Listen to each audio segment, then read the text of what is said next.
Donc là, je vous présente l'attaque Simèse, que je voulais aussi présenter dans l'exposition, notamment par rapport à sa discrétion.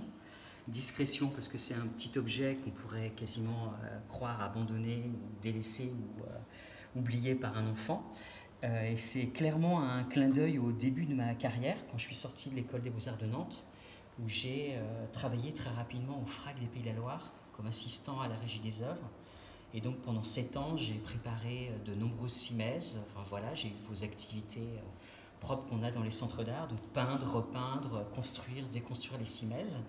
Et un jour, comme mon monde artistique est aussi lié à l'enfance et au fait d'avoir des idées et de ne pas se poser la question de savoir s'il faut le faire ou pas, mais d'y aller de façon presque inconsciente et joyeuse, je me suis dit que j'allais avec ces petites maquettes. Alors c'est pas vraiment des jouets, c'est des maquettes qui sont à l'identique, sauf qu'évidemment la taille est plus petite et que c'est pas motorisé, mais c'est en métal. Elles sont souvent fabriquées par des constructeurs allemands.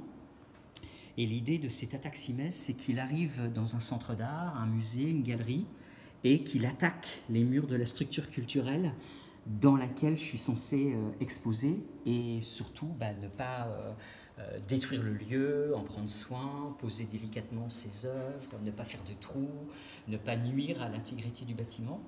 Et lui, même tout petit, il arrive comme ça et puis il vient s'attaquer à un mur, à une simèse. Donc c'est vraiment un clin d'œil à ce passage au FRAC et à ce début de carrière où tu te construis aussi en construisant les expos des autres.